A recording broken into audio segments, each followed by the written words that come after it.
Be me. Just a regular guy, late 20s, working a decent job in tech. Not making millions, but comfortable enough to not worry about bills and to have some hobbies. Life is pretty stable, which I guess is the goal. The only thing missing was finding someone to share it with. Had been out of the dating game for a while after the last relationship ended. It wasn't a bad breakup, just one of those things where you realize you want different things out of life. After a few months of focusing on work and the gym, my buddies convinced me to get back on the apps. Said I was going to turn into a hermit if I didn't. Reluctantly, I installed one of the popular ones. Swiping through felt like a chore. A sea of the same profiles, same poses, same generic bios. Just ask, fluent in sarcasm, looking for a partner in crime. It was exhausting. I was about to delete the app for the 5th time that week when I came across her profile. Let's call her Sharon, for the sake of the story. The pictures were professional, almost too professional.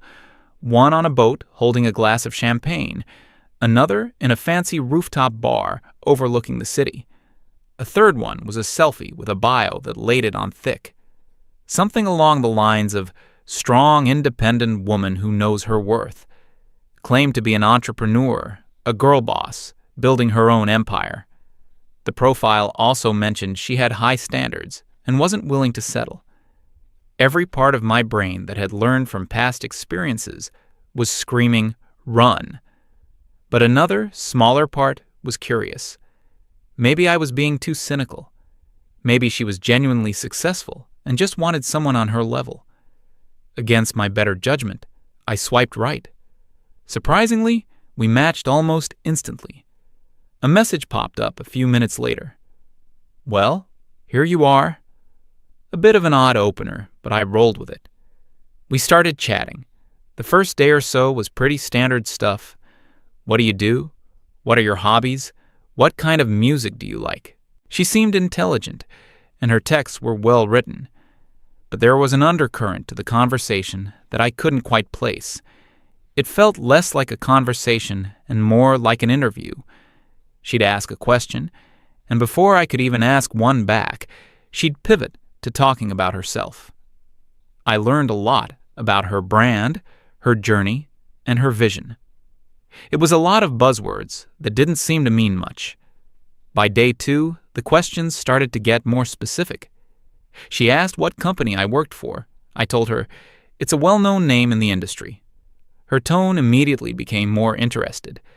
Then she asked what I did there, which is a normal question. I told her my job title. Then she asked, so what does a guy in your position usually make? That was the first major red flag.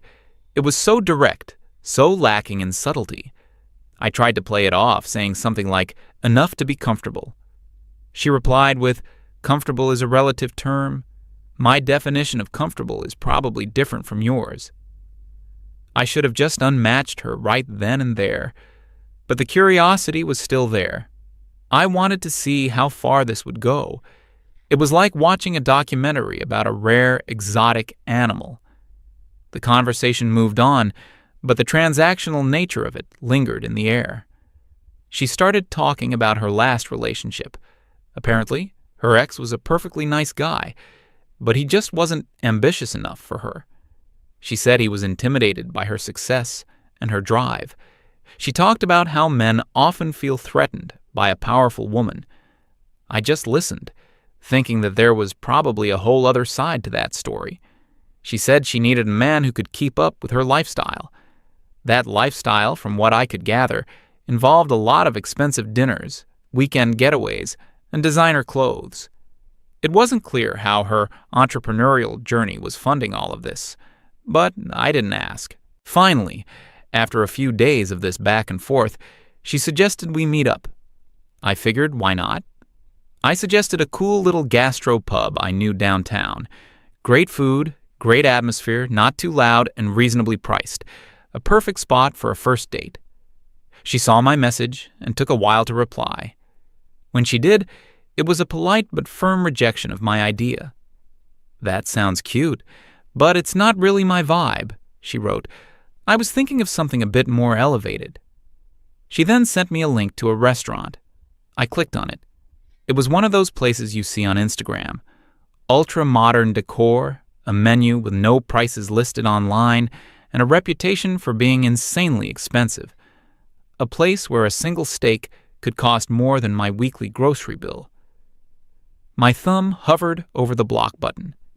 This was no longer just a red flag. This was a parade of red flags with a marching band. But then a new thought entered my head. This had gone beyond a simple date. This was a social experiment. I had to see this through to its logical conclusion. I wanted to see if this person was real. So I typed back, "Looks great. When are you free?"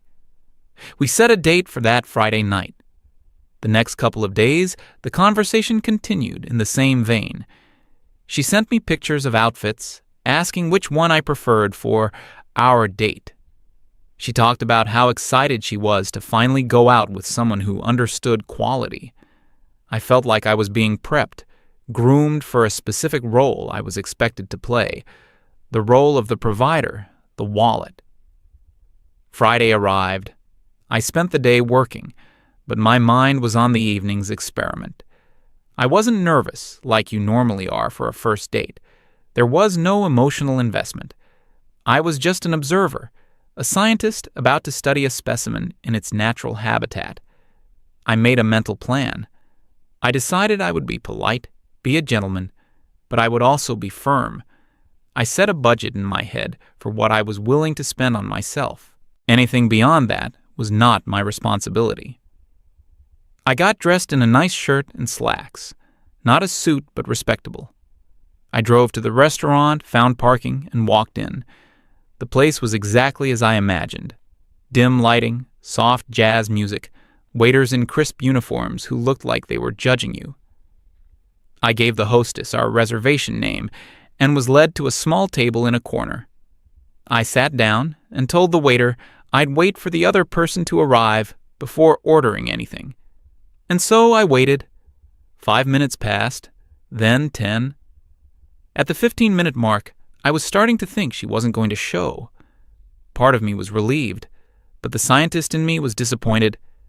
Just as I was about to text her, she swept into the restaurant. She was wearing a dress that was very obviously expensive and heels that looked painful to walk in. She spotted me and glided over to the table. "Sorry I'm late," she said, without sounding sorry at all. "My last meeting ran over. The life of a CEO, you know?" I just smiled and said it was no problem. She sat down and immediately began surveying the room, her eyes darting around, sizing up the other patrons. The waiter appeared almost instantly. Before I could even open my mouth, she looked at him and said, "We'll start with 2 glasses of the Veuve Clicquot." She said it without even looking at me or the menu. The waiter glanced at me, and I gave a slight nod. I wasn't going to make a scene over a glass of champagne. Experiment protocol, I reminded myself. Observe and record. She turned her attention back to me. "So, this place is nice, isn't it?" she said. "I find that the environment really sets the tone for an evening." I agreed that it was a nice place. The champagne arrived. She took a long sip, closing her eyes as if she were tasting the finest nectar in the world. "It's so important to appreciate the finer things," she said, looking at me over the rim of her glass. "So many people just don't get it." The conversation, if you could call it that, began. It was a master class in self-absorption. She talked endlessly about her business, which was still a vague concept I couldn't quite grasp, something to do with lifestyle branding and social media synergy. She complained about her suppliers, about her clients, about her friends who didn't understand the pressures of being an entrepreneur. She took a picture of her champagne glass, carefully positioning it so the restaurant's logo was visible on the napkin. She spent a few minutes editing the photo and typing out a caption. "Boss babe. Hustle hard. Know your worth." I just sat there, sipping my water, which I had ordered after the champagne arrived. I asked a few questions, trying to steer the conversation into a two-way street. I asked about her family, her hobbies outside of hustling. Her answers were short and dismissive, as if those things were trivial distractions from her grand destiny. She never once asked me a question about myself, not one. It was like I wasn't even there. I was just a prop in her Instagram story. The waiter returned to take our food order. She looked at the menu for maybe 10 seconds. "I'll have the lobster bisque to start, followed by the Wagyu filet, medium rare," she announced. She then looked at me, a condescending smile on her face. "You should get the Wagyu, too," she said. "You only live once." This was a direct challenge, a test. I smiled politely at the waiter. "I'll just have the Caesar salad and the grilled chicken, please." Her smile faltered for a second. A flicker of annoyance crossed her face. It was the look of a machine that had encountered an unexpected input. She quickly recovered her composure. "Oh," she said, with a little laugh. "Watching your figure? That's cute." The waiter wrote down our orders and disappeared. The tension at the table shifted slightly. I had deviated from the script she had written in her head. She put her phone down and decided to engage me directly. "You know," she began, leaning forward conspiratorially, "I've dated a lot of guys, and the biggest problem I find is that they're just not willing to invest." I asked her what she meant by invest. "I mean in the experience," she said, gesturing around the opulent room. "A relationship is a partnership. A woman brings her beauty, her charm. The man's role is to provide the setting, the lifestyle. It's about creating a certain quality of life together. Most men don't understand that. They think a cheap dinner and a movie is enough." She was laying out her entire philosophy, her entire worldview, right there on the table. It was breathtaking in its audacity. She viewed relationships as a transaction where her presence was a commodity to be paid for. The independent woman rhetoric was just a clever marketing strategy. Our appetizers arrived. Her lobster bisque was in a large, ornate bowl. My Caesar salad was, well, a Caesar salad. She ate her bisque with theatrical slowness, making little sounds of pleasure. I ate my salad. It was good. She then started talking about her ex again. "He once suggested we go camping for a weekend," she said, her voice filled with disbelief. "Camping? In a tent? With bugs? Can you imagine?" I told her I actually enjoyed camping. She just stared at me, blinking, as if I had just told her I enjoyed eating dirt. "But why?" she asked, genuinely confused. "There are no amenities. There's no room service." "I guess I just like being in nature, away from everything," I said. She shook her head, a pitying look on her face. "That's the kind of scarcity mindset I'm trying to get away from," she said. "Life is about abundance, not scarcity." The main courses arrived. Her Wagyu steak was a small, perfect-looking piece of meat, sitting in the middle of a giant white plate, surrounded by some kind of artistic sauce drizzle. My grilled chicken looked humble in comparison. She took a picture of her steak, then a picture of herself smiling with the steak, then a short video of her cutting into the steak. The meal was an endless performance for an invisible audience. She barely tasted the food before she was documenting it. As we ate, she brought up the topic of toxic masculinity again. She said it was a huge problem in modern society, men being unwilling to show vulnerability, being too competitive, and feeling entitled. I found the last point particularly ironic, but I just nodded along. "It's like men feel they are owed something from women," she explained, while cutting into a piece of steak that I was implicitly expected to pay for. "But a truly enlightened man knows that his role is to be a provider, a rock. He creates a safe space for his woman to flourish." The mental gymnastics were astounding. She had somehow managed to redefine providing as a feminist ideal, and my failure to order the most expensive thing on the menu was a symptom of my toxic masculinity. The meal continued. I remained polite. I listened. I nodded. I was a stone wall, letting her words wash over me. She seemed to be getting slightly frustrated by my lack of reaction. She was used to men who were either fawning over her or arguing with her. My calm neutrality was throwing her off her game. As the waiter cleared our main course plates, she gave me a look that I interpreted as time for the grand finale. She flagged down the waiter as he was walking away. "Excuse me," she said, her voice sweet as honey. "I'd like to place an order to go." The waiter stopped, looking surprised. "Of course, madam." "Excellent," she said, beaming. "Can I please get 3 orders of the chocolate lava cake and 2 of the tuna tartare appetizer to go?" The waiter's professional mask slipped for a fraction of a second. He was clearly confused by this large, unusual takeout order from a fine dining table. He looked at me, probably expecting me to say something. I remained perfectly still, my expression neutral. I gave him no help. "Of course, madam," he said, recovering. "I'll have the kitchen prepare that for you right away." He walked away, shaking his head slightly. Sharon turned back to me, a triumphant smile on her face. "My girlfriends are having a movie night in," she said, as if this explained everything. "They were so jealous when I told them where I was tonight.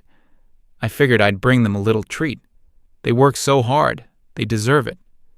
She was not only ordering an extravagant meal for herself, but was now ordering food for her friends. On my dime. This was it. This was the peak of the mountain of audacity. I knew then exactly how the evening was going to end. All I had to do was wait for the check. The waiter returned after about 10 minutes. He placed 2 nicely packaged bags on the edge of the table. "Your takeout order, madam," he said. Sharon barely glanced at them. She was busy scrolling through her phone again. The waiter lingered for a moment, then asked the question I had been waiting for. "Will there be anything else, or shall I bring the check?" She looked up from her phone, not at the waiter, but at me. She didn't say a word. She just gave me a small, expectant smile. The universal signal for, "You know what to do." I made eye contact with the waiter. "The check, please," I said, my voice calm and even. He nodded and went to retrieve it. Sharon went back to her phone, completely at ease. In her world, this was the natural conclusion.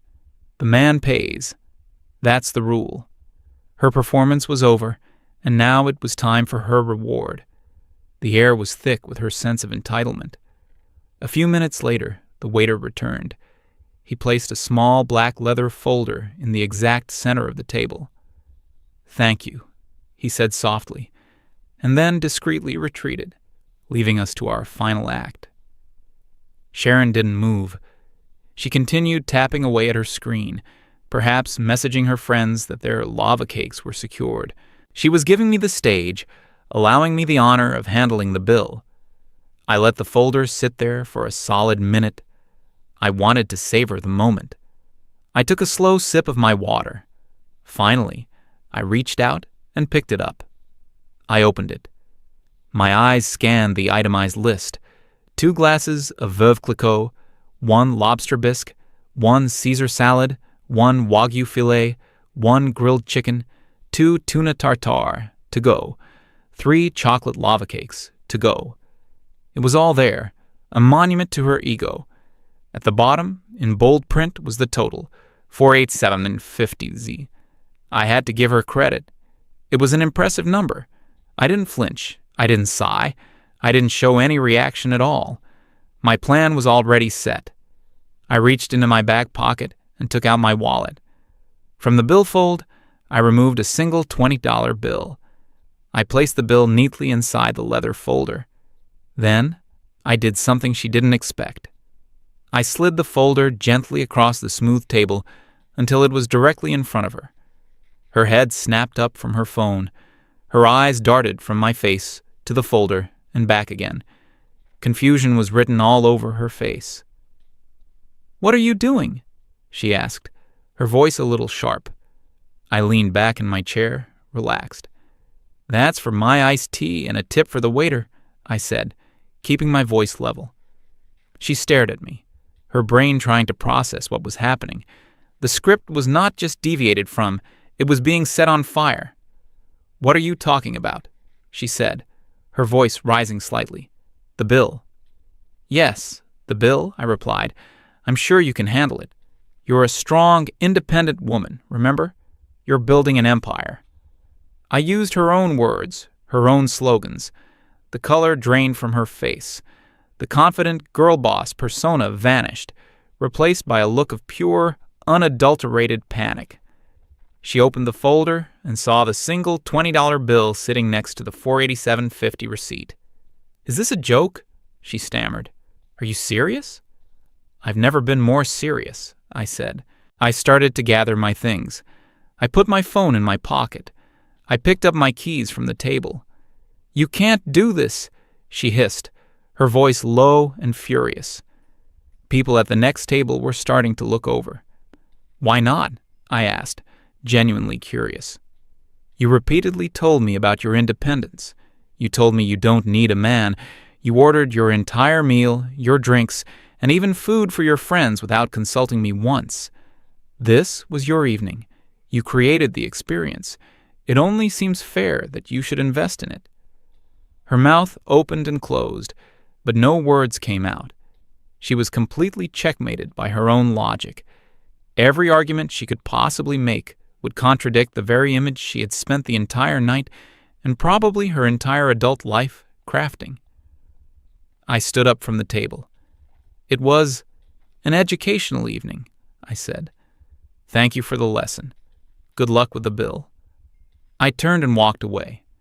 I didn't look back. I walked through the restaurant, past the curious glances of other diners, past the hostess stand, and out the front door into the cool night air. I felt a sense of calm, of justice. It wasn't about the money. It was about the principle. It was about the complete lack of respect, the staggering entitlement, the assumption that I was not a person but a function. As I was walking to my car, my phone buzzed. It was a text from her. "I can't believe you just did that. You are a toxic, misogynistic pig." Another one came in immediately after. "I don't have enough money to pay for this. You have to come back." Then another.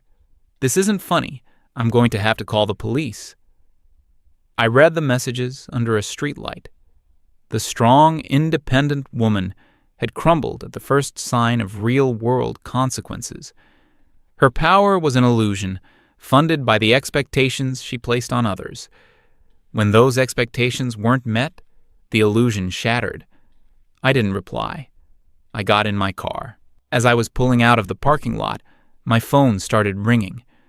Her name flashed on the screen. I let it ring. It stopped, and then immediately started ringing again and again. I drove home in silence, the phone buzzing angrily in the center console. When I got back to my apartment, there were 15 missed calls and a wall of text messages. They ranged from furious threats to pathetic pleading. She called me every name in the book. She told me I had taken advantage of her. She said I had ruined her night. In one of the last messages, she wrote, "A real man would have never done that." I read that one and smiled. Maybe she was right. A real man, according to her definition, was one who would happily pay $500 for the privilege of being ignored, condescended to, and used as a prop. A real man was a doormat. I took a screenshot of the conversation, just in case. Then I blocked her number. I blocked her on the dating app. I erased her from my digital life. I never heard from her again.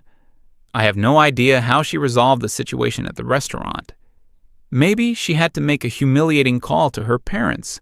Maybe she had to try and talk her way out of it with the manager. Maybe one of her girlfriends had to come down and bail her out, an awkward exchange for some cold lava cakes. I don't know, and I don't care. The experiment was a success. My hypothesis was confirmed. The lesson cost me about $7 for an iced tea, which I consider the best money I've ever spent on a date. I deleted the dating app the next morning. I figured I'd take a break for a while. Maybe I'll try again in a few months. Or maybe I'll just go camping.